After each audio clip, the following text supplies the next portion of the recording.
Just imagine करे। Over acting. Take two. Just imagine करिए। Too technical गुरुजी है या फिर मिस्ट्री बता रहे? Take 3।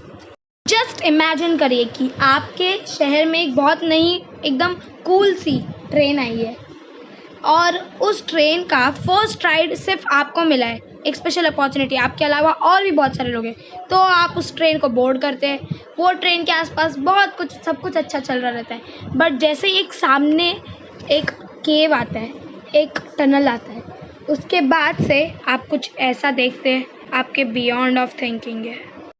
Hello friends, this side can और आप सभी का स्वागत है मेरे चैनल इट्स केयान पे। तो आज हम देखने वाले हैं टॉप 3 अनसॉल्व्ड मिस्ट्रीज। अरे यार, तू बात बात पर क्यों ओवर एक्टिंग करने लगता है? Fact number 1, the dancing plague.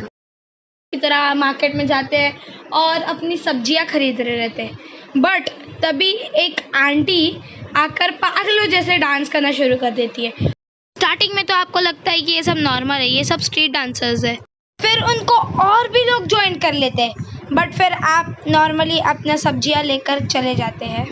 फिर बाद में आपको न्यूज़ पता चलता है कि वो जो आंटी जो उनके साथ जो स्ट्रीट डांसर्स के ग्रुप था, वो एक्चुअली में अब सब उनके साथ 400 लोग नाचने लगे एंड अब कितने लोग नाचते नाचते मरने लगे बिकॉज ये बीमारी फैलती ही जा रही है। Now let's get to the real life.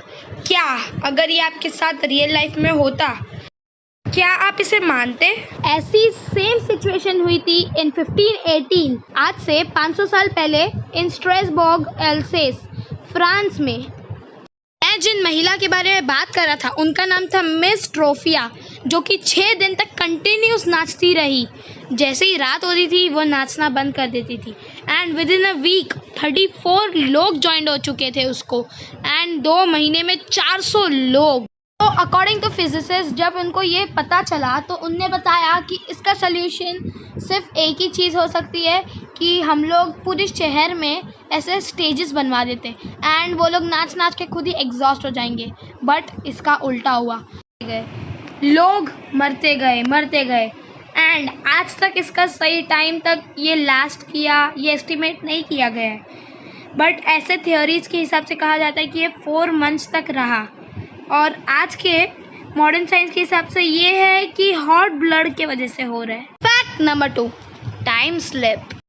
क्या आपको पता है कि डोरेमोन असली में भी एग्जिस्ट करता है, पर हाँ, वो डोरेमोन का नाम था जॉफर वॉरेन और वो इन 1850 फ्रैंकफर्ट जर्मनी ये पोर्ट पे आके मतलब पाया गया था।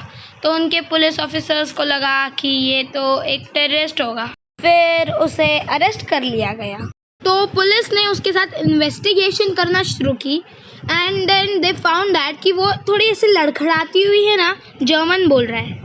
फिर थोड़ी देर बाद और इन्वेस्टिगेशन की तो फिर उस डोरेमोन ने बताया, या फिर जॉफर वॉरेन नोबिता को ढूंढने आया है या फिर अपने बिछड़े भाई को। वो एक जगह से बिलोंग करता है जिसका नाम है लग्जेरिया, जो कि कॉन्टिनेंट जिसमें है उसका नाम है सैक्रिया। तो अब उस पर और इन्वेस्टिगेशन की गई।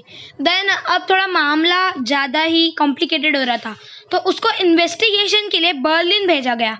देन उसको वैन से लेके जाया जा रहा था, तभी बीच में वो वैन से एस्केप यानी उतर गया और फिर उसे वैन रोककर सब ढूंढने लगे। देन उनमें से एक को वो दिखा भागते हुए, वो उसका पीछा किया, थोड़े टाइम तक देखा तो फिर थोड़ा आगे गए और फिर वो नहीं दिखा, अचानक से गायब हो गया और उसके बाद से वो आज तक कभी नहीं मिला है। सो साइंटिस्ट के रिसर्चर्स के हिसाब से ये जो इंसान है ये पैरेलल यूनिवर्स से बिलोंग करता है और गलती से हमारे डिमेंशन में आ गया। Fact number 3, the interdimensional train. मैं तुम लोग को सेकंड फैक्ट से ही बता रहा था कि डोरेमोन एग्जिस्ट करता है। अब देखो टाइम मशीन भी आ गई, क्योंकि अब आप जो ये मिस्ट्री सुनने वाले इसके बाद शायद आपको बिलीव भी हो जाए। सो नाउ इन 1911 एक नई ट्रेन इंट्रोड्यूस की गई थी जिसका नाम था जेनिटी और वो 14 जुलाई 1911 को लॉन्च की गई थी पहली बार।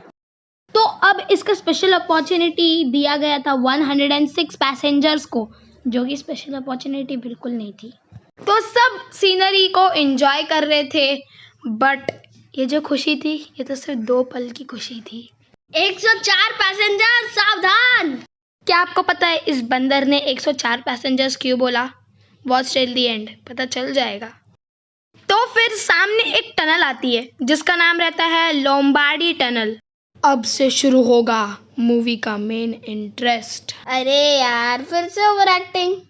लोम्बार्डी टनल में ट्रेन एकदम नॉर्मली जैसे हर टनल रहती वैसे जा रहे थे, सब उसको देखते, सब उसको नॉर्मली रिएक्ट करते, बट उनमें से जो 2 पैसेंजर्स रहते वो देखते हैं तो उनको पहले डिटेक्ट हो जाता है कुछ तो पैरानॉर्मल हो रहा है and they left the train. तो फिर वो दोनों ट्रेन से कूद जाते एंड इतना लंबा जंप लेने की वजह से वो बेहोश हो जाते। तो फिर उन लोगों को ये पैरानॉर्मल इसलिए लगा क्योंकि उनके आसपास में कभी पुराना सा सीन आ जा रहा है, कभी स्काई स्क्रैपर्स आ जा रही, क्योंकि स्काई स्क्रैपर्स उस टाइम पे बिल्ड ज़्यादा नहीं हुई थी, तो उनके लिए एकदम अननोन सा था। जैसे कि डायमेंशन में अलग अलग डायमेंशन आ रहा है बार बार। फिर बाद में वो ट्रेन अपने स्टेशन से निकली तो थी, बट बाद में कभी नहीं उस स्टेशन पर वापस आई, बिकॉज वहाँ पे फिर बाद में पुलिस ने भी इन्वेस्टिगेशन करना शुरू की, सबने पूरा टनल छान मारा, पूरा रेल रूट छान मारा, बट वहाँ पे उस ट्रेन का एक अवशेष तक नहीं मिला, एक कुछ पार्ट तक नहीं मिला, ना उन पैसेंजर। ऐसी सेम घटना इससे पहले 1840 में हुई थी, यानी कि एक साइकियाट्रिस्ट के पास 104 पैसेंजर्स आए थे, एकदम बुरी हालत में थे, मतलब कुछ समझ में नहीं आ रहा था।